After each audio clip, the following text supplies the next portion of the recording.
Chapter 31. A Jinchuriki's Sacrifice. Konoha's Sage. Naruto's Mindscape. Kyuubi's Cage. We aren't just here to reset the seal, there are some important things you need to know. Minato alerted his son, he didn't want to spoil the reunion, but they had little time to spare. What is it, Mom, Dad? Naruto shifted his eyes to either of them back and forth, waiting for one to speak up. Being Uzumaki made him learn to be attentive and analytic, he was ready for whatever they had to say. Minato shared a glance with Kushina before looking back at his son, a frown had settled on his features. Naruto, do you know the leader of Akatsuki? Naruto's eyes widened and then narrowed, nodding in response. Yeah, well I've heard of him at least. His name is Madara Uchiha, he's responsible for what the state of crisis the world is in today. I'm training to try and stop him so I can bring the world peace. Minato and Kushina were both surprised at how much they knew was already common knowledge, and Minato smiled at his son. Wow, look at that. My son's already 2 steps ahead of me. Well, I can tell you this, Naruto, that man was the same person that led Kyuubi to attack Konoha the night you were born. Naruto's eyes widened again as this was new information to him. What? But that would mean. Naruto stopped talking when he saw his father's figure begin to fade, his chakra had run out. Minato knew what was happening all too well and felt horrible he couldn't stay longer, cursing his luck one last time. I'm sorry, Naruto. It looks like this is the end of the line for me. Kushina had more chakra in her part of the seal, so she can stay longer. We're counting on you, Naruto. Make me proud. His voice became faint as he slowly disappeared from the mortal plane, leaving behind a saddened Kushina and a confused Naruto.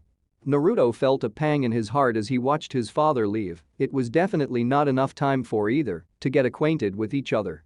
He balled his fists up tightly to hold back his tears of anger, the fate of his destiny was too much to know when he had to acknowledge in front of his eyes both of his parents were dead. Kushina seemed to know what he was thinking and turned to him, placing a hand over her heart. Naruto. I know you grew up without a parent's love. But you don't have to feel empty anymore. That love you wanted has always been right here. I just never got to show you. Naruto looked at his mother with tears welling up, this time with sadness to know how much both he and his parents had wanted to do together and never got the chance. Mom. Kushina was taken by surprise when Naruto practically tackled her, enveloping her in a tight hug that sent warmth flowing through both. She smiled and wrapped her arms around him, silently basking in the feeling of holding her grown-up son. He was tall and very handsome, from which she hoped her son was able to find someone good for him. She absently wondered if he read her notes left behind for him, it was her one last way of speaking to him before that night. Naruto. My baby boy. You're so handsome. Naruto leaned out of the hug to look his mother in her eyes, silently enjoying her praise. Thanks, Mom, you look pretty good yourself. Kushina brought a hand to her mouth and stifled a giggle, she soon brought herself to sit down, and Naruto followed suit. Well, thank you, Naruto, I was always afraid you would have my crazy red hair, but I'm glad you got your father's blonde locks. Too bad you have my rounded face though. Kushina's gaze took a far-off look as she seemed to remember something in her past. I was made fun of so much because of that. Naruto scratched the back of his head and smiled. Oh come on, Mom, even if I didn't get your red hair and got your face, I think I would have looked good with both. I mean, my wife has beautiful red hair and our son. Naruto whistled in appreciation to how vibrant his red hair looked as it began to thicken. Kushina's head did a quick snap towards him, so much so that Naruto thought she would get whiplash. What? You have a wife and son? Naruto was taken away by how loud she was yelling and nodded, going limp as Kushina grabbed his shoulders and began to shake him uncontrollably. Tell me about them. Is she nice? Does she feed you your favorite food? Does the baby look like you or her? What's her name, what's his? Naruto was taken aback by her quick-fire Q&A, but did his best to answer. Well. My wife's name is Mei Terumi, and our son's name is Rashi. My wife is very loving and caring, but she can be scary when she needs to be. A shiver ran down Naruto's spine as he remembered all the times she threatened him when he did something wrong. She actually isn't so great at cooking, so we cook together, it's a lot of fun. Actually, that reminds me of this one time where Mei and I were in the kitchen, where I was making ramen, and she was preparing something for Rashi and I. Kushina watched as her son rambled on in his own world with a smile. If he could be so happy with just a single memory of his family, then he must have truly been happy with them. I'm so glad he was able to find someone. That was what scared me the most. Without a parent's love, a woman's love was the only substitute, I thought. I guess having a family of his own is a step up. Naruto noticed that he had begun to ramble and stopped talking, instead looking at his mom who was just staring at him with a small smile on her face. What is it? Do I have something on my face? Kushina just shook her head and placed a hand on his shoulder, confusing him. You've made us so proud, Naruto. You've gone so far without us just as we had hoped. But I think it's best you know what really happened during the Kyuubi's attack. Kushina's face hardened with a frown and Naruto noticed, feeling that it was time to get serious. I always wanted to know exactly what happened that night. No one ever had the real details, and the third never did tell me anything. Who else better to ask than my parents though, right? Kushina nodded but at first did not say anything, leading Naruto to grow impatient. Naruto. There is something you have to know before I begin the story. This piqued his curiosity and brought him closer to the woman, waiting for the answer. What? Kushina swallowed her nervousness and looked her son in the eyes and with pure confidence revealed her secret. I was the second Jinchuriki of the Nine Tails just as you are the third. That night the fox was taken from me by that masked man, Madara Uchiha. Naruto's eyes widened and his jaw slowly dropped in surprise. His mother was the previous Jinchuriki? What? But how? Is that possible? Kushina then began to tell the story of what happened that fateful night, and Naruto listened and hung off every word, still not quite believing it until the end. Some time later. Both mother and son were standing now as the tale came to an end of that fateful night. The amount of time that had passed couldn't be remembered by either, but it didn't matter. This was the last chance either had to bond with one another, no matter what the circumstance, and both made sure to enjoy every last second. And just like that, your father was able to seal the fox within you and still had the strength to implant our chakra into the seal. He was amazing that night. Kushina finished her tale, ending it on a lighter note to the relatively dark story. She looked to see Naruto staring at her, as if he expected more. I'm sorry. I didn't mean to bore you with the little details, tend to do that sometimes. She silently berated herself as she scratched her head in embarrassment for her verbal tic emerging again, only to have Naruto slowly begin to smile. You didn't bore me at all, Mom. Thanks for telling me. You know, everything. It makes me feel better knowing the whole story, like the missing piece of a big puzzle I've been trying to wrap my head around. But one thing is for certain from all of this, I can't forgive Madara for what he's done to you and Dad, and I'll make sure to kill him. Myself. Kushina wasn't surprised by her son's reaction, but visibly was taken aback by his utter seriousness when he said it. Naruto. Don't let the hate cloud your judgment. You've done a great job with your actions so far, don't let that hate grow inside of you like it did to your friend, Sasuke. Naruto's eyes widened and narrowed, making him look down at the ground in shame and nod. I'm so sorry though. For placing such a heavy burden we placed on you as parents. We aren't fit to be your mother and father. Naruto couldn't believe what he just heard and looked back at his mom with disbelief as she wiped her eyes from the endless tears flowing. Mom. Don't apologize. I'll admit, it was pretty hard growing up as a Jinchuriki, especially without parents. Kushina looked into his eyes, taking the slight recoil of shame she felt from what he said. Naruto continued on though. But the truth was, I never blamed the parents that I never had. I never blamed you. Kushina's eyes widened in shock, not expecting that from Naruto. Maybe I never received love from a parent, but now that I have my own family, I can forget those feelings of emptiness by replacing it with love for my family and country. I was able to manage as a child because of determination, that's something I think I got from you, Mom. He smiled at her, a genuine smile that could only make Kushina go silent and gape at her son. But it's all right now. Now that I have that missing puzzle piece, I can be happy. 'Cause I know I'm alive, because my parents gave their lives for me. It is a feeling that I have when I look at Mei and Rashi. A feeling of something I want to protect. So don't blame yourself, Mom. Naruto had his hands on his hips and a big smile on his face as he spoke his encouraging words. Kushina slowly moved a hand to her heart as she felt it was going to burst with emotion from the newly made tears forming in her gray orbs. 'Cause you filled me up with all that parental love before you sealed the nine tails inside me. That's what made me grow up to be a healthy boy, what you see before you now. He pointed his thumbs to his chest with pride, and Kushina allowed her tears to again flow with abandon. I'm glad I ended up being your son.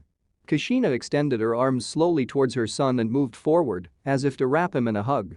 Naruto watched with surprise and soon sad recognition as he saw her figure begin to fade away, her chakra. And time had run out. As her arms began to encircle around him one last time, her final words were mixed with happy sobs and a slight choke, but Naruto understood very clearly every word. Naruto. Minato. Did you hear? Our love reached him. After all. Thank you for letting me be your mother, and for Minato being your father. Thank you. For being our son. Her last words were no louder than wisps of a slight breeze as she disappeared just as her lips landed on Naruto's cheek, a last farewell from a mother to her son. A tear fell from Naruto's eye as he closed his eyes and looked to see. Nothing. The warm embrace he had felt was gone from him now, but the warmth that radiated from his heart did not cease. He had never felt so at peace after speaking with his parents. It was as if some great obstacle that had held him back had now been lifted from his path. The space where his father had taken him, an infinite white plane that offered privacy within his own subconscious, began to fade away as its purpose was fulfilled. Naruto's eyes hardened as the Nine-Tails cage came into focus. The dark boiler room had calmed from the demon's fury and now looked normal. The chains had disappeared from the fox, leaving it to impatiently wait for the boy to come back from his pathetic reunion. So. You finally return. I hope seeing your dead parents was enlightening. The way it said that made Naruto want to end its life right there, even if he knew it was impossible. Keep laughing, Fox, I've got a surprise for you too. I know that you killed them, so don't even try and beat around the bush. The fox's smile disappeared, and it huffed in resignation as its surprise was already found out. I understand now what my father meant when he said it was up to me to keep you contained from now on. He passed me the torch. This time, Fox. Kyuubi looked into the boy's glaring eyes and felt something settle in its stomach, something he never thought he would feel. Trepidation. This time, I'm the one that is the jailer, and I'm going to make the jail your final destination. Naruto began to go through hand signs, and the fox could feel something changing about the boy, something that did not spell well for him. Hoping to delay him, the fox's deep booming voice rumbled in the hollow room. What the hell are you planning, boy? You are nothing but a puny cage for me. I could have killed you when you were a child. Who the hell do you think you are? Naruto looked up from his preparations and stared the fox downright in the eye as he lifted his shirt up to reveal the 8 trigram seal. My name is Naruto Uzumaki, the last Jinchuriki I'll make sure you ever see. Naruto slammed his glowing hand into his seal and felt the air leave him as the feeling of vertigo reached him. Ultimate Uzumaki sealing style, 16 trigrams Jinchuriki death prison. Around the 8 unique symbols that surrounded the swirl, 8 new ones began to form an outer circle that enveloped the original seal. The center swirl began to enlarge and looked much closer to the Uzumaki swirl as it thickened and finished wrapping in on itself. The most notable change was not on Naruto's person, but the fox within the cage. As each new seal of the 16 trigrams formed, a spike was driven through a part of Kyuubi's body, causing him to howl in pain and frustration. Soon, the strategically placed spikes were now easily tethering him to the now smaller cage with further interlocking padlocks along with the original paper seal on the door. Naruto huffed in exhaustion and fell to the ground, feeling the need to sit was greater than to stand in triumph. The new seal he placed on himself was something he found in the second scroll within the vault, the one he did not at first open. It had never been used before as the Uzumaki had only been dealing with the sealing of the 9 tails. The 4 tails was allowed to roam free as it came and went. With the new seal, there was little chance of Kyuubi breaking out or interfering. In fact, Naruto could dare say it was impossible. The seal also made it so that the chakra of the Kyuubi could not escape Naruto's body when he died, forcing the beast to die with him. In the worst-case scenario of Akatsuki getting him, they would be unable to extract the beast within him. In the best case, Naruto could die at an old age and take the world's strongest chakra monster with him. The downside was, though, that the new seal was a strain on his life force and chakra to keep the Kyuubi contained so well. Even with his clan's known longevity and constitutions, Naruto doubted he could live over the age of 60. It was enough for him, though, to know he was not only sacrificing himself to save his country, his family, but the world as well. Well, I've taken care of Kyuubi. Now I just have one last deterrent to deal with before peace. Madara. Naruto willed himself to leave his subconscious and awaken. He had completed one hurdle, only to face his latest challenge, surviving the lava training. Yuzu Island. Mountain of Fire. Look. I think he is awakening Yamasha-sama. Naruto slowly began to sit up as he held his face with his hand, slowly opening up his eyes to see. The lava monkeys had formed a protective circle around him as they waited for him to awaken. The genuine concern on their faces was touching to Naruto. Yamashita, the leader in question, was especially viewing him with interest, and Naruto saw his shirt was still off, revealing his new seal. "We watched it change while you were unconscious, Uzumaki-sama. Is there anything we should know?" Naruto slowly stood up and began to move again towards the lip of the volcano. Yamara held out an arm in warning for him to stop. "Wait, Naruto-sama, you just woke up. Don't push yourself." Naruto glanced over his shoulder and began to speak to the personal summons. "I'm not as fragile as you might think, Yamara, so please do not consider me as such. I've taken care of the Kyuubi and have had a great epiphany to my destiny. I just have one last thing to do. Let's get to work." Without warning, Naruto leaped into the volcano and the monkeys felt as if he had gone insane. They rushed to the edge to look over and found Naruto standing on top of the lava without any problems. His hands were up against one another in a calming stance, and they could feel the chakra and heat calm and mix within him. "This is..." Yamara couldn't bring words to describe the Uzukage's actions. Yamashita finished it for him. "Incredible." Konohagakure dungeons. Kakashi was wide awake, having felt the immense shock waves from some sort of earth tremor. Half of the cell block had collapsed. As the guard had no current orders and the structure was still structurally sound, Kakashi was to remain where he was. The stupidity of the man watching him was once again thought over by the silver-haired Jonin when the door creaked open to his cell block. Two men conversed, one was the voice of the guard which Kakashi had memorized, while the other was a seldom-heard messenger. They spoke in hushed yet panicked tones, and Kakashi could tell something was very wrong. His senses also felt strange, as if something incredibly powerful was bearing down on them, and its arrival imminent. "I haven't felt something this powerful since the Nine Tails attack. You've got to be kidding me? Did these orders really come from the elders?" The guard suddenly shouted, bringing Kakashi back into focus. "Yes, you are to release Kakashi Hatake for emergency conscription duty. The village is in a level 1 emergency, and we need all the able-bodied shinobi we can get. The sad truth is, he is still one of our top jonin and shinobi of this village, now let him out." As if music to Kakashi's ears, the guard ran over to his cell and quickly unlocked it, facing him down with his masked face. "Get up, Kakashi. I'm sure you heard that guy, you are one lucky son of a bitch." The guard drawled sarcastically as he unhooked Kakashi's straitjacket and gave him a ninja pouch. "Well, looks like I am pretty lucky. I don't have to listen to you bitch anymore." Before the guard could retort, Kakashi ripped the eye patch off and disappeared in a puff of smoke. Cursing quite loudly, the guard turned back to the messenger and shrugged his shoulders. The other man scratched the back of his head nervously. "Damn, I know they said to let him out, but they also wanted guards to follow him. Think we can catch him?" The Anbu jailer shook his head, looking back at the spent eye patch on the ground. "No way. I may not like him, but Kakashi Hatake was one of the best in Anbu and damn near one of the fastest. We wouldn't have stood a chance with a head start." The two men shrugged and headed out of the underground facility. The village needed shinobi now, and they had to answer the call. Konohagakure village outskirts. "Yes, we are almost there." Madara thought to himself with glee as he continued his confident stride down the main dirt path that would lead straight to the north gate. The four-tailed beasts followed along to his flanks, crushing trees and anything that would stray into their paths. It was only a matter of time before the village would be in sight, then Madara could watch as it was destroyed in one fell swoop.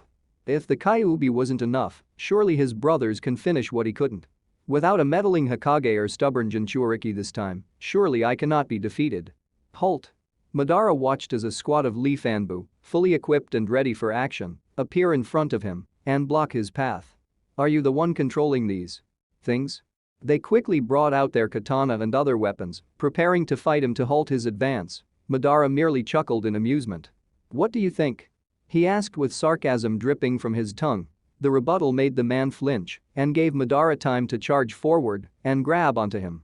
With a simple movement of the neck, the man was sent screaming away to another dimension. His comrades quickly tried to retaliate, but their attacks went right through Madara, leaving them confused. Without giving them any time to readjust, the masked man disappeared into the ground and pulled them both under to suffocate. With one last member to go, Madara sent a few shuriken her way, forcing her to deflect them. As she did this, Madara charged forward and, avoiding her easy thrust towards him, sent a shattering punch to her throat, effectively making her suffocate to death in agony. With the obstacles out of his way, Madara continued on until he could see the Leaf Village on the horizon. Madara smirked and sent the four tails up first, its large red mane easily the most recognizable and intimidating. "Destroy it," he said simply to bathe in the power he had over them. The four tails began to comply by opening its jaw and showing what appeared as a large cannon. From it erupted a concentrated shot of lava towards the village. It could easily cover an entire residential district in hot lava. The leaf wasn't down yet though, as Madara watched dozens of small water geysers launch up and begin to cool the hot earth as it approached. With narrowing eyes, he observed a large puff of smoke and downright glared at the new arrivals. Battletoads the size of the Hokage monument had arrived to play. With one deft swipe of his sword, Gamabunta destroyed the cooled rock that had once made up the Four Tails' attack. The earth rained down onto the forest floor harmlessly, and it allowed the leaf to assess the situation with some room to breathe. The large toad shifted his pipe to one side of his mouth to the other as he viewed the enemy contenders with barely hidden fear. Four-tailed beasts stood against them. He had brought along Gamaken and Gamahiro to fight alongside him, and they did have Elder Fukasaku and Shima's help, but things still did not look good. Crap. I hope Jiraiya gets here soon. We won't be able to keep them at bay forever. Fukasaku-sama. The great toad yelled out, bringing attention to the smaller elder that sat atop his head. When will Jiraiya get here? Can you summon him? Fukasaku scratched his chin and shrugged in answer. I could, but Jiraiya apparently isn't traveling alone. Unless that one has the correct seal placed on him, they must arrive here through normal travel. Gamabunta slapped his face in frustration. How could Jiraiya miss something like that? Gut, that idiot. He better get his ass here quick, or else. Gamabunta noticed a six-tailed slug coming forward and smirked. Slugs were the prey of toads, and it would make for easy picking. Tailed beast or no. Gamaken, help me out with this one. The red toad nodded and both leaped forward to attack the six tails. It began to form a slime bubble to protect itself. I may be ungraceful. Gamaken began to speak in his usual low self-esteem talk, however, he slammed his weapon into the bubble, destroying it with one swoop. But I will do whatever I must to protect those I wish to. Gamabunta sliced his sword into the slimy mucus and damaged one of the defending tails, forcing the slug back. Haha. Take that, you overgrown escargot. A deadly sheen began to cover the battlefield and Gamabunta quickly jumped backwards. The five tails made its presence known as its mouth slowly released more of the acidic steam. Damn. There's too many. Fukasaku frowned as the battle began to get closer to the gate to Konoha. He could only hope Jiraiya would place the seal on the other person quickly. Hurry, Jiraiya-chan. Uzumaki. Uzumakage's tower. As soon as Mei arrived at the tower with Ao, she immediately set to work preparing letters for their allies to read. Ao watched in silent amazement as she sat at the desk and did the work with practiced ease, a trait obviously gained from being Mizukage. There was no angry frown nor silent cursing. Mei had no qualms with the work she did and did it efficiently, contrary to many lazier shinobi in the past. That takes care of those. Ao, prepare a squad to head out to sea and launch a few carrier pigeons with the messages. I also don't want the Anbu sequestered within the compound any longer. I'm sure the Uzumaki are tired of it. Leave a single medical squad on standby along with a single Anbu unit around the compound. Ao saluted and left, leaving to accomplish his objectives given to him by his leader. Mei sighed and sat back in Naruto's chair, trying to get some of his essence from it with little success. She knew she would feel alone without him around, but she had no idea it would be this bad. The feeling of doubt was still there in her heart, just not as prevalent. His death was still her biggest fear. With little else she could do though, Mei kept him in her thoughts as she sat in his chair in his office. Naruto. I wonder what you're doing right now. Are you doing well? Have you gotten any stronger? Konogakur. Village gates. Without warning, Fukasaku jumped down from Gamabunta's head and went through hand signs. As soon as he reached the ground, his hand hit pavement and a puff of smoke appeared. The leaf shinobi nearby crowded around to see what the reinforcements would be but were shocked to see Jiraiya with a very familiar face. Shodai. Sama? Asked one jonin, not sure if he could believe what he could see. The man in question turned to his fellow leaf compatriots and smiled. Yes, I am Hashirama Senju. I don't have much time left to help you all on this mortal plane, So please give me your strength one last time so that I may protect you all." Hashirama took off running towards the Hokage building with Jiraiya in hot pursuit. Not sure if what they saw was correct or not, but too distracted to argue, the Leaf Shinobi turned their attention back to the fight. With a new determination swelling in their hearts, they began to force the beasts back with their willpower alone, and Madara frowned on the slow progress. He would have to head to the front to stem the tide of the puny Leaf Shinobi and their fearless leaders. "Come on. Master Jiraiya is with us. Push them back. The Shadai has returned to save us again. We can defeat them." Rallying cries spread across the defensive line as scores of Leaf Shinobi received the news from the front gate. Reinforcements had arrived, the battle's tide had turned. Konohagakure. Hokage's office. The two quickly arrived at the large home at the center of the village. Hashirama had silently marveled at how the village had evolved since his time had passed over 30 years ago. The village was much larger, and many buildings were upgraded with more technological advancements that his generation did not have. What a wonderful place. Saratobi and his future chosen must have truly placed the village as the highest priority. It has truly become a beauty. I cannot let Madara destroy what the children of this land have worked so hard to create. Let's go. He shunshined inside of the building to the office and quickly sifted through drawers to find his necklace. In his process of looking, he came across Tsunade's sake bottle and glasses. Curious, he looked to the embarrassed Jiraiya for an explanation. The man scratched the back of his head and tried to play it off easy. "Well, you see. Tsunadeheim has a lot of stress. Drinking is her way of helping her cope with all the paperwork." "Yeah, that sounds good." Hashirama's eyes widened upon hearing that his granddaughter had been named the latest Hokage, even more so shocked that she drank. "My granddaughter, the Hokage? And she drinks nonetheless. I'll have a stern talk with her if I see her again." He mumbled out as he searched again, finally coming across his necklace with a relieved smile. "Here it is." He quickly placed it on and nodded towards Jiraiya, indicating he was ready. The white-haired man nodded and opened the window to leave. "We should head back to the village gate, it's the closest to the beasts and has a good vantage point." Jiraiya nodded to the Hokage as they made their way back towards where the battle was getting steadily closer to home. "Yes, that sounds fine. It will be extremely difficult for me to stop the beasts' rampage, let alone contain them. I will need everyone's help in keeping the enemy shinobi away. If Madara comes for me directly, please stay back, I will deal with him." Jiraiya could only nod as the brave leader of Konoha leaped up into the air and landed on the top of the gate. He began to go through hand signs as the Leaf Village shinobi stopped to stare at him in awe. Hokage-style 60-year-old technique Kakuin entering society with bliss-bringing hands. He focused his chakra into the ground surrounding each tailed beasts, and slowly the ground began to shake as the wooden stakes began to rise. "It can't be. This is impossible." Madara watched helplessly as large stakes began to appear around the tailed beasts, effectively halting them in confusion. He had seen the jutsu used once before, many years ago at the Valley of the End. Only one person knew how to perform the technique on such a large scale, but he was dead. Madara narrowed his eyes and felt it was time to make an appearance. "Let's see who you really are." As Hashirama's newly made stakes contained the beasts in one spot, his necklace began to light up as he began to use his special ability to control them. Green beams of light began to emanate from his necklace, and 4 strands of these launched at light speed to a stake that surrounded one of the tailed beasts.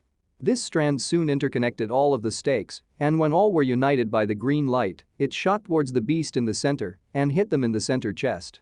This powerful chakra began to overtake their own senses and slowly forced their powers to recede.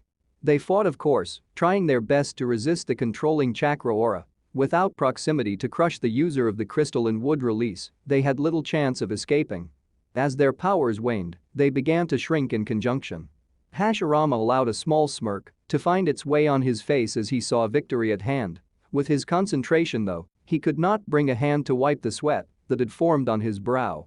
The body containing him was extremely durable and had high levels of tolerance, telling him whoever had sacrificed themselves was a powerful shinobi. Sensing an enemy coming towards him to his left, Hashirama turned his head and with one hand caught the oncoming kick that would have hit his head.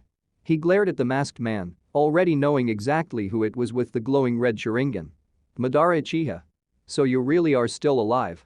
Madara reeled his foot back and jumped backwards, facing off against a distracted Hokage. I could say the same about you, Hashirama Senju.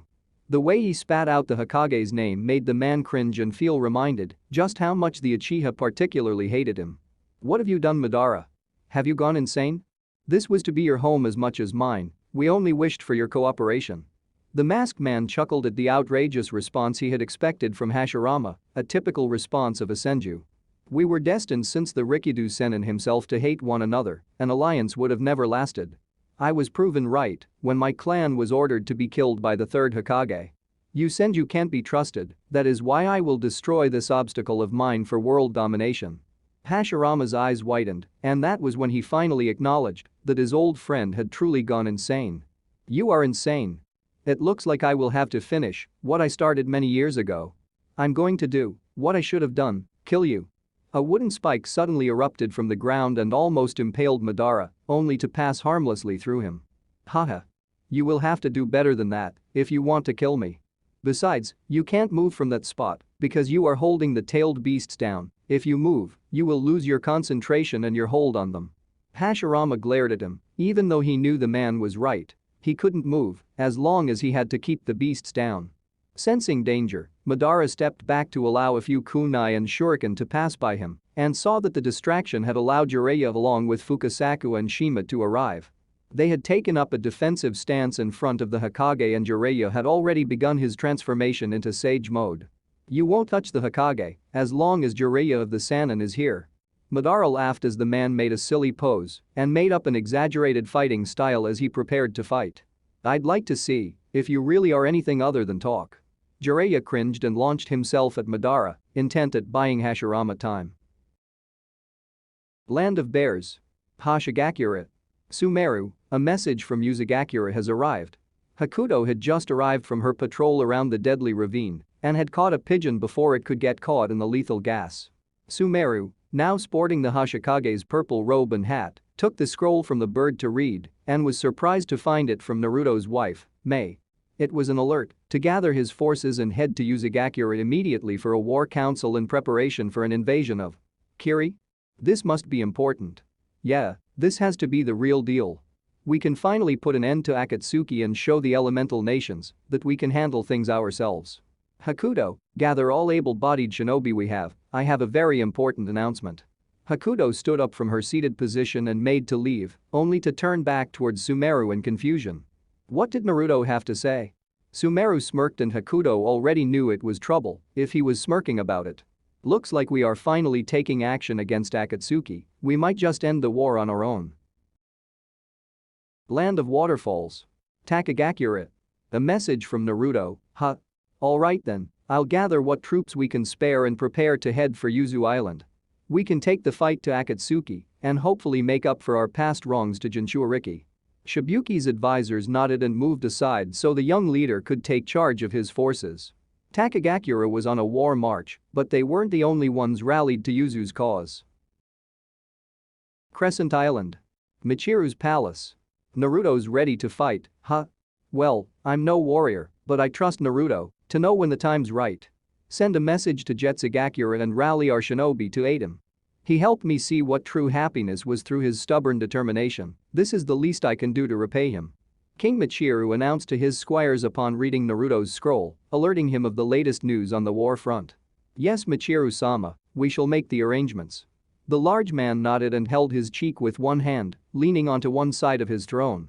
I hope Hikaru doesn't catch wind of this. After the effect Naruto had on him, he might very well end up joining the expedition. Well. Maybe we can win this silly war after all, and I can take a second tour of the world again. I wouldn't mind seeing Naruto's home. The king shrugged, he had all the time in the world. For now though, the fate of the world still had yet to be decided, he would just have to wait until the final blow had been struck. End of chapter 31. Chapter 32. The Drums of War, Naruto's Summoning. Land of Fire. Konohagakure outskirts. Sanada and Sakura were running through the forest to attempt to reach Konoha before the attack began. It was painfully obvious to them, though, that quite a swath of destruction had already been made as they passed by a few wrecked areas of ground now no more than craters. Both were extremely concerned for their home Aunt Sanada felt helpless as she was the Hokage, the supreme leader of the village and its greatest protector, and yet she wasn't there to fulfill her duty. Damn it, we have to hurry. She repeated in her mind again, hoping the mantra would make her and Sakura arrive to the battle quicker. Wait, Sanada-sama, look. Sakura pointed out something off the path they were headed, and Sanada risked a glance. What she saw intrigued her enough to investigate further, so she led Sakura off into a grass clearing. Inspecting the seals surrounding the 4 pots they found, it seemed as though it was the area where Madara had released the tailed beasts. Walking up to one of the containers, Sanada observed the kanji and frowned, confirming that the monsters had already been released. Feeling a fit of rage come over her, Sanada reared back her arm and shattered the fragile clay pot. No, Sanada-sama. Sakura tried to stop Sanada, but it was to no avail. Luckily for the girl, Sanada's assumption was correct and no repercussion was made. They aren't here, Sakura, Madara must have already released them. As I feared. We need to get moving, we already wasted too much time. Sakura nodded and allowed Sanada to begin making her way through the forest again, settling into moving right behind her master. I hope we can make it in time to Konoha. Oh, where is Naruto when we need him? Konohagakure. Village gate. You won't touch the Hokage as long as Jiraiya of the Sannin is here. Jiraiya announced to the offending Madara Uchiha, taking up the spot of protecting the Hokage. What are you doing? The Hokage grunted out, he had promised to defeat Madara. Jiraiya was only going to get himself killed fighting the venerable Uchiha. Hokage-sama, you have to handle those tailed beasts. I'll hold him off for that long at least. Madara chuckled and launched himself forward, hoping to surprise the Sannin. Jiraiya-chan. Fukasaku warned and Jiraiya gathered his natural energy into a protective flame around him, preparing for a counter. Gotcha. Madara was about to punch Jiraiya in his face when he felt a bone-shattering hit land against his jaw and sent him spinning backwards. Holding his jaw from the pain, he looked at Jiraiya with his Sharingan but couldn't detect anything strange about his body. When he was around the man though, a strange sense came around him, as if there was another presence or strength nearby, and he could only guess it was dangerous to get close to the Sannin. Jiraiya smirked as the man got hit with his frog kata, extending the reach of his power. It was then that Madara noticed that Jiraiya's arm was extended, as if he had punched him. That's impossible, my Sharingan read his movements, there was no way he would reach me in time to hit. There must be some trick to this new mode he is using. I'll have to be careful. It's been a while since someone has been able to land a hit on me. Madara grabbed his jaw and sickeningly snapped it back into place, also cracking his neck at the same time. Ah, that was the perfect wake-up call, thank you Jiraiya. Scowling at his mockery, Jiraiya prepared another attack directed at the man. Instead of taijutsu, the white-haired hermit would test the man's abilities with an ninjutsu attack. Going through hand signs, Jiraiya prepared a powerful fire attack with Madara's curious eyes. Fire release, big flame bullet. Fire release, big flame bullet. Jiraiya's eyes widened in surprise to find that the man copied his jutsu and sent it back with full force, quenching either attack. Fight fire with fire, eh? Madara thought triumphantly as he decided playtime was over for Hashirama. He could sense the tailed beasts weakening and his control slipping away. But this is no time for games, I'm too close to lose now. Jiraiya watched as Madara's Sharingan changed shape and the man began to disappear into some invisible portal. Fukasaku knew the treachery of the Sharingan and tried to warn the sage to attack. Jiraiya boy, don't let him finish teleporting. Looking at the elder in surprise, Jiraiya leaped forward with his enhanced speed and tried to land an attack only for Madara's body to disappear right before he could hit. Sailing past the man's previous location, Jiraiya's open palm attack slammed into the wooden wall and sent splinters shattering down either side. Attempting to find the man with his Senjutsu chakra, Jiraiya could find little trace that Madara had even been there. Suddenly, he turned around to see Madara reappearing right next to the Hokage and knew he had to think fast. Sage Art, Hair Needle Barrage. Using his fastest attack, Jiraiya attempted to cut off Madara's chance to hit the Hokage, sending razor-sharp hair splinters at the man. Sensing the danger, Madara quickly went through with his previous plan and used his Sharingan to teleport himself and Hashirama to a more secluded spot. The Hokage, remembering a similar experience during his previous battle with Madara, allowed the pull to happen so as to keep the danger from Konoha. The tailed beasts have been subdued, Madara was too late. Their power cannot help him any longer, now it is only he who is a danger to Konoha. Jiraiya quickly leaped to the Hokage's side, only to find the man, along with the villain behind the attack, gone. Huffing angrily in frustration, Jiraiya slammed his fist into the ground and again made a large crater into the village gate. Feeling multiple signatures approaching his position, he regained his composure to welcome a fully decked-out group of Jonin arrive, led by the one and only Kakashi Hatake. "Kakashi. Last time I heard about you, you were slated for death." The older man joked, only to have Kakashi smile back. "Last time I heard about you, Jiraiya-sama. You were dead." The Sannin nervously scratched the back of his head and tried to recover. "Well. You see Well, it kinda happened." Like before he could continue, Jiraiya was interrupted by Inoichi Yamanaka, one of the accompanying Jonin. "Sorry to interrupt, Jiraiya-sama, but where did the first go? We saw him arrive with you at the gate, but haven't seen him since then." Jiraiya frowned and looked down, leading everyone but Kakashi to do the same. "Wait, what do you mean the first?" Shukaku Nara decided to answer his confused friend, taking pity on him as he was still in jail during the time the first arrived. "You see, under unknown circumstances, Jiraiya-sama brought a resurrected first Hokage with him to help us. You must have still been in the dungeons during that time, but without him, we would never have been able to subdue the beasts." Kakashi could only look at the man in shock, making the Nara turn back to Jiraiya for a proper response. "Really though, Jiraiya, where did he go?" The white-haired man sighed and scratched his head as he began to lose his toad-like features. "I was protecting him well enough from that masked man, Madara, when the man got past me using some sort of time-space jutsu. He took Hashirama-sama somewhere far away from here, I suppose to fight him one-on-one. I am strong with senjutsu, but I'm not a miracle worker, even I can't be instantaneous like that guy can be with his Mangekyo Sharingan." The other Jonin nodded. It was a bittersweet victory with the loss of their first Hokage not only once but twice now. "I see. But can't you find him with your sage chakra?" suggested Choza Akamichi, so far remaining quiet in the presence of the others. Jiraiya sweat dropped at not thinking of doing it before. "I'll handle it," Fukasaku announced, placing his webbed hands together and attempting to gather and focus his natural energy to encompass the area. The other waited quietly, hoping that they could rescue the Hokage in time. It took a few moments longer before the toad could lock onto Madara's unique signature of chakra. Opening his eyes from his focused state, Fukasaku prepared to announce to the impatiently waiting shinobi. "I've found him, follow Jiraiya everyone. Jiraiya boy, that way." Fukasaku pointed towards the northeast, an area of deep forest that would no doubt offer much seclusion for fighters. With little choice, Jiraiya began to follow Fukasaku's directions with the others in tow. The remaining shinobi in Konoha set about restoring order and securing Konoha to make sure Madara left no surprises. Konohagakure. Forest outskirts. The forest that was once at peace had been shattered, broken trees, dead animals, and craters littered the once pristine area. Konoha's nature had been damaged, but it was not yet broken. Within one such clearing not too far from the hidden village, a portal began to open up.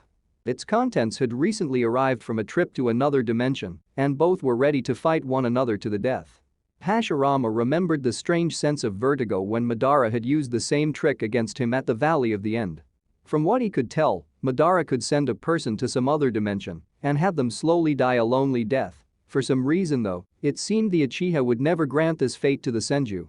"It seems I am one of the few he wishes to kill with his bare hands. I only hope I can last long enough to stop this madman." Tumbling out of the portal, both combatants took a moment to steady themselves. Most often, Madara had no real problems with his time-space technique. This time he was rushed during the transition, and it was enough for him to falter as he escaped the dimensional portal. Hashirama recovered as quickly as he could and slammed his hands together into the snake hand sign, hoping to catch his rival off guard. Sensing danger, Madara catapulted back to see wood spikes erupt from the ground where he stood. He landed on his feet and slowly shook his head in disappointment. Hashirama was so predictable. "Tisk, tisk, I think we both know I can dodge something like that." Hashirama cracked his knuckles and pointed his arm straight at Madara. The Sharingan allowed the man to track the chakra going into the appendage. Wood release? Great forest. A dozen sharp stakes formed around the now wooden arm and launched at Madara, forcing the man to either dodge or counter. Feeling an exhilaration he hadn't felt since he last fought Hashirama, the Uchiha felt daring. Charging forward, he waded through the spikes to reach the Hokage. Sensing the danger, the Senju created smaller spikes along each stake and extended them, making the spaces in between each stake a death trap. Madara felt small cuts begin to form on his skin and made himself transparent to avoid further damage. A momentary lapse in the Hokage's thinking allowed Madara to land a cheap shot to his chin, sending the Hokage flying back. Madara leaped forward to pursue, but watched as Hashirama's momentum sent him into a tree. The strange thing was that there was no crater, and it looked as if the man had planned it. Biting his lip, Madara looked around for his now missing enemy. Damn, the valley had no trees for him to use that technique on, damn him. Hashirama allowed himself to slowly slip out of a tree and began to go through hand signs as his opponent's back was turned. Finishing with the snake seal, the ground began to shift around Madara and he realized he would be in trouble if he didn't do something quick. Earth release. Rising stone spears. Earth release, encompassing mud wall. As the spikes launched inwards to skewer him, Madara formed a protective earth wall around himself, allowing the jutsu to cancel each other out. Using his transparency technique, Madara walked out of the protective barrier and back out into the battlefield, waiting for his opponent to show his face again. Come on now, Hashirama, don't tell me that all you have left is some tricks. Suddenly, a dozen Hashiramas ran out and charged towards Madara. Looking inside of them, he saw no chakra systems at all, allowing him to realize they were wood clones. Too easy. Allowing one to get up close, Madara ducked underneath the punch sent towards him and kicked the clone away, in the process shattering the ribcage made of wood. Seeing the others preparing to attack, Madara went through more hand signs and decided to use the man's own jutsu against them. Earth release, rising stone spears. Spikes came out of the ground and skewered the few remaining clones, leaving Madara alone on the battlefield again. Gotcha. Madara was taken by surprise when he was suddenly dragged underground by an unseen force. Hashirama jumped out of the earth, showering dirt and rocks on the battlefield as Madara took his time in escaping from the simple jutsu. As Madara reappeared, Hashirama sent more stakes of wood flying out of the ground to attack the Uchiha. Easily dodging them, Madara was surprised to find them following his movements and decided he would have to change plans. As one snaked around to stab him from behind, he sent a devastating axe kick onto the wood and made the stake fall limp to the ground. He rounded to hit another that was poised to strike him in the chest, shattering it with little semblance left of its original form. Sensing a presence from behind, Madara turned to avoid a few kunai and found himself face to face with the real Hashirama. Sensing that playtime was over, the Senju Hokage knew that there was little time to waste and he knew he had to defeat Madara quickly. Memories of their last battle came back to him, and while Madara did have the ultimate Mangekyo during that time, he had not developed those new powers so well. I do not remember him using the transparency jutsu very much during our last fight, so I cannot gauge it that way. However, I have noticed that it takes little outward effort to do, and he only does it when he is in danger. If he has to hit something, he must be solid, and that is where I will have to strike to do damage. I must be prepared to take a hit as well. Hashirama cringed at the thought as he grappled with his old rival, neither getting an advantage in taijutsu. You've lost, Senju. Once you're gone, I'll just recapture the beasts, you can't stop me. Madara gloated, loving to see the angry, vengeful look on the usually calm man. You've gone insane. I'm going to fix my mistake that I should have done years ago, and I would have had you not been a coward. Those words affected Madara by making his blood boil and sent Hashirama reeling back with a kick to his abdomen. How dare you call me a coward? It's the Senju who sought peace because you knew we would win if your clan didn't move to more desperate terms. Hashirama said nothing as he charged forward again and prepared to deliver a punch to his mortal enemy. Madara smirked and decided he would do the same, launching forward in an attempt to hit him first. As their fists passed one another, Madara realized something was off about Hashirama's fist's trajectory. Taking the punch to his face, Hashirama held Madara in place and allowed a wooden stake to drive through their stomachs, taking a strange pleasure in the look of anguished surprise in Madara's eye. Surprised? Madara? As both were impaled on the same stake, they were face to face and unable to move. While the move did not necessarily harm Hashirama as it was not his body, it still did leave him unable to move. Madara for one never thought his old rival would resort to such a trick to win, but then it was painfully obvious to him that there was no way the original Hashirama could have done it, as they both would have been harmed. You were summoned? It seemed so obvious now, but in his blind rage and seeing the Senju alive he forgot reason. Hashirama smirked. Took you long enough. Scowling underneath his mask, it soon changed to a strangled cry of pain as the stake began to shift. "That's one secret you can't hide from me, Madara. I was able to observe your jutsu's apparent weakness to natural energy of any kind. My wood release was a perfect way to combat your transparency jutsu. It seemed we were destined to fight, huh?" Madara said nothing to the man, only trying to escape was his priority. Sensing a presence behind him, Hashirama attempted to turn his head to see the new presence, only to cringe at the sight. The death god hovered behind him, and he knew it was time for him to go. "Well, Madara. My only regret was that I was unable to stop you with my own two hands. I guess I'll have to leave that to this generation of shinobi." The will of fire still burns brightly to the fate of the world. The Uchiha didn't understand what the man was getting at and continued to try and escape from the trap set upon him, getting desperate as the stake began to shake and falter. Hashirama noticed that new arrivals had come, but he was too weak to look.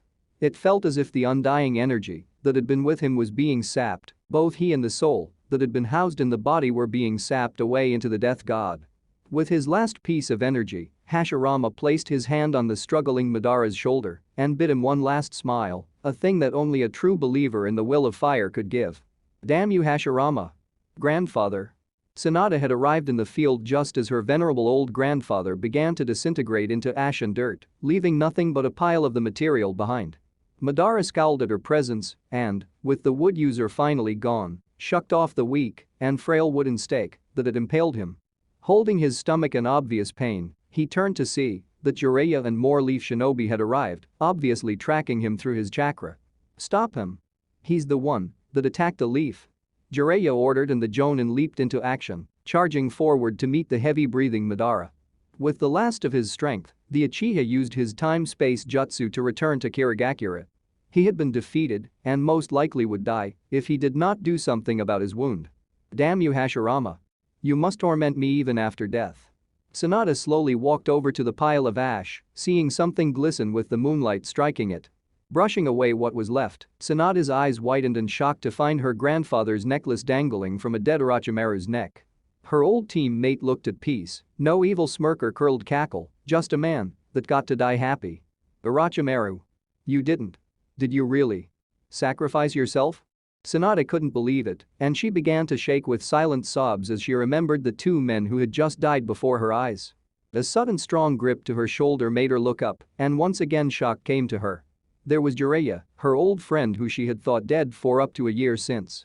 At first, her eyes had only locked on Madara and her disappearing grandfather. She had tuned out the man's voice when he had given the order to attack and ignored her peripheral vision of his white hair as she stepped forward to observe the glistening necklace.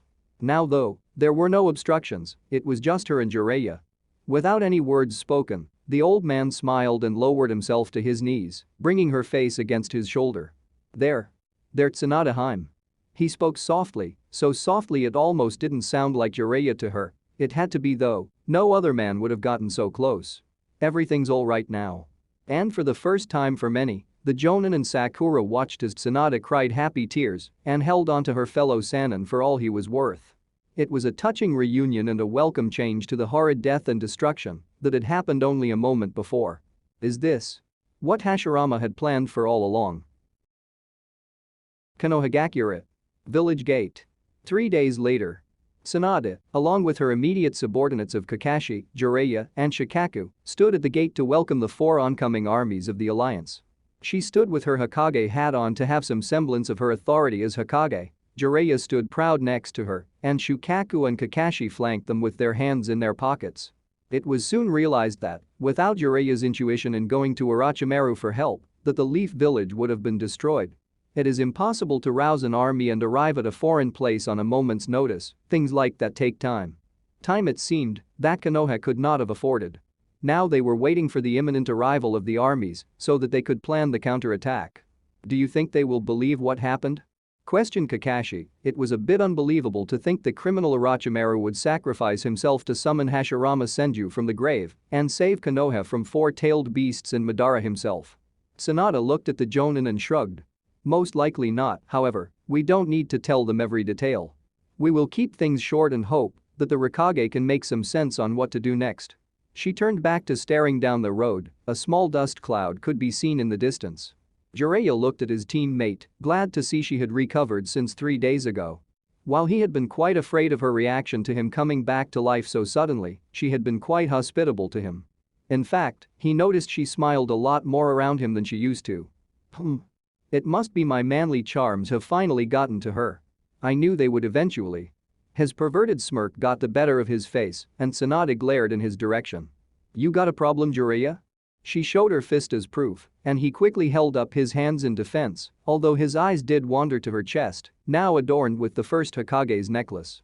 His smile left him for a more serious demeanor as he remembered what the woman had said when she took it from Orochimaru. I'm going to return it to who it rightfully belongs to. And hope that he can forgive me for my harsh words. He's more fit to hold the Kage title than I am. Naruto. I wonder what you will say when she finds you again? I know you deserve an apology from me at least. Ma'am, they are here. Shikaku noted, and Sanada turned to see the 4 other leaders standing in front of her with their forces intermingling with each other behind them. Sanada. I see your village wasn't destroyed. And noted, and she couldn't tell if the man was happy or sad about the fact. Yes, that's right, it seems that thanks to my teammates' return and an outside source of help, we were able to rout Madara's attack. I believe it's time we take the fight to him though, my village just barely averted this close call. Inoki grunted and Sanada inclined her head to view him at his short height. Now wait a minute, Sanada-hime, where exactly are the tailed beasts? I think it's only fair we recover those we have lost as our own. Sanada gritted her teeth as the selfish old man reared his head again. They are gone. I sent shinobi to investigate their whereabouts, but it seems the beasts have disappeared. Inoki's eyes widened in surprise. Disappeared? How does something that large just disappear? Sanada shrugged and turned back to A, awaiting his judgment. You are right, Sanada, I think it's time we take the fight to Madara to keep something like this from happening again. We shall allow our armies to rest for now and give you time to gather your forces. Once you are prepared, we march for the coast and then sail to Kirigakura to finish this war. A cheer elicited from the men behind the Kage, and Sanada began to give orders for them to disperse and find housing. The alliance of the great elemental nations was finally showing its fangs, but the Yuzu sphere was already 2 steps ahead of them. Uzumaki. Uzumaki Tower. 2 weeks later. Ma'am. It's time. Mei sat in her husband's chair, waiting for the final reports to come in of Yuzu's battle readiness. Looking at Ao, she sighed and realized the fated day had finally come. The day they take the fight to Kiri with the allies Naruto had garnered. While Snow was unable to send military support, new chakra armor had come in and been issued to all active Anbu squads, as well as high-ranking officers. Ao's usual red cloak was now filled out with the armor that it held beneath, a custom color made for Yuzu. All the armor plates were red. Mei also had one, although she did not like its design and chose not to wear it. She also had a unique one made for Naruto, although she was unable to send it to him. I see. Shall we go then? Ao nodded and she got up from her seat and walked out of the office with him following close behind. As they walked, the hurricanes fell into step behind them, completing the now group of 8. Mei soon arrived at the lobby and exited the building to find Uzumaki gathered forces awaiting her command. Squads of Jonin, Chunin, Anbu, and medical teams were standing at attention in columns waiting for her command. This was the frightening power of an entire shinobi village geared for war, and it was the first time Yuzu was the one taking the fight to the enemy. Platoon march. She ordered and the columns began to march towards the village gate along with Mei's entourage in the front. Families lined the streets, watching the men and women guardians of their village pass them by. Banners and other heraldry hung high along the shinobi marchers, the ninja proudly marching to the drills of drummers and musicians. The Uzumaki swirl adorned something everywhere a person would look, the village showing their pride for their ancestry and for their armed forces. The army left the gates of their beloved village behind. It was time now for war. It wouldn't be long before they reached the shores and, together with their gathered allies, set sail with their ships to Kirigakura, the final stop of the war.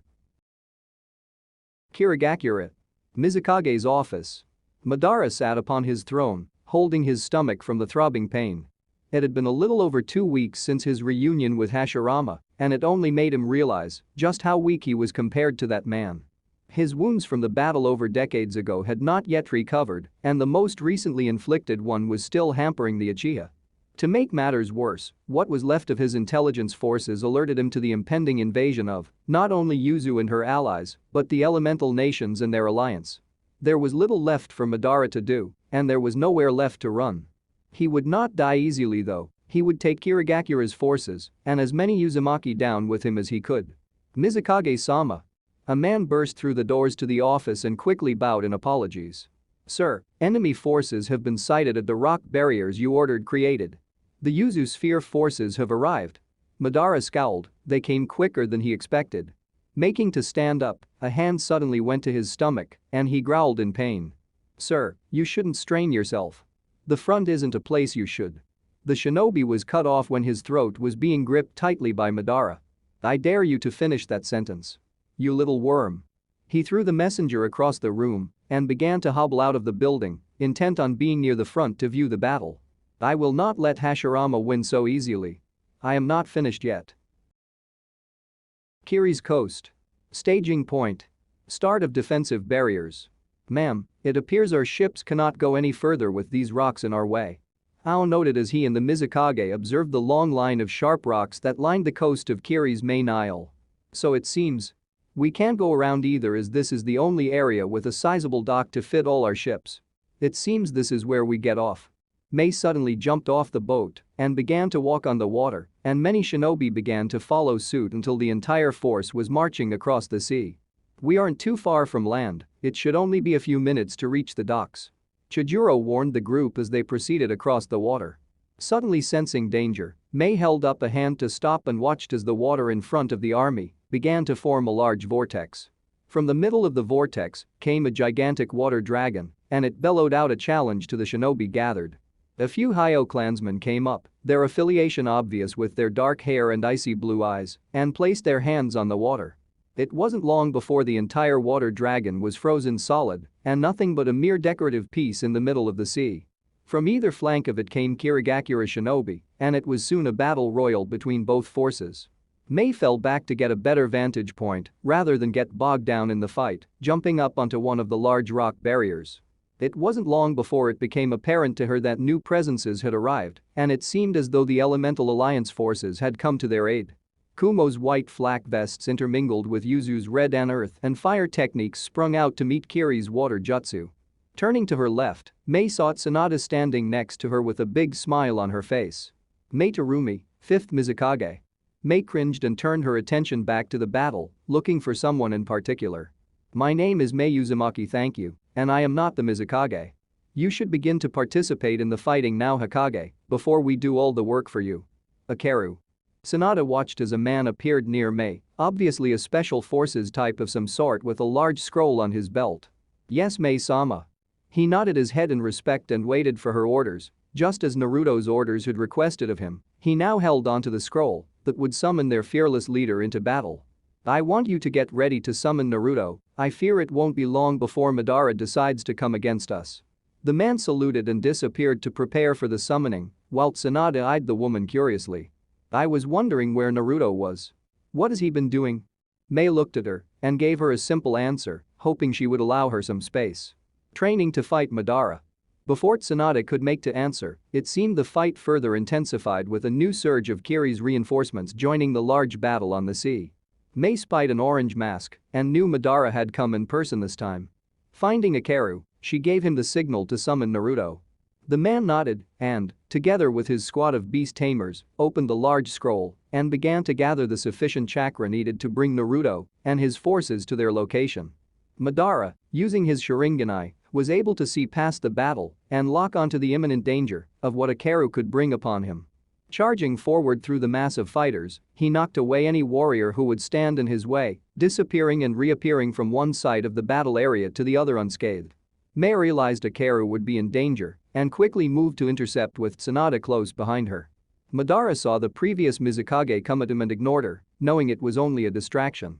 Akeru held his ground and prepared to summon Naruto, even if it would cost him his life to do so. Just as Madara arrived to take a stab at the Anbu captain, a large puff of smoke appeared and covered easily half of the battlefield. Madara felt an overwhelming feeling of heat come from in front of him, where the summoning circle was, and leaped backwards from danger. Mei had stopped her charge just short of the scroll and now waited impatiently for the smoke to clear. She wanted to see her husband again after so long. When it finally did clear, she was frightened at what her husband had transformed into. What the hell? Madara said aloud, trying to figure out just what he was looking at. Behold, Naruto-sama's training has been completed. The first human to ever harness the avatar form. Yamara announced. He was one of 6 large lava monkeys that had come along with Naruto to fight alongside him and his people. Avatar? Form? Mei sounded it out but could not come to grips with the sight of him. The power and heat that surrounded him were overwhelming. It almost brought her to her knees. Madara Uchiha. I have come to destroy you. End of chapter 32.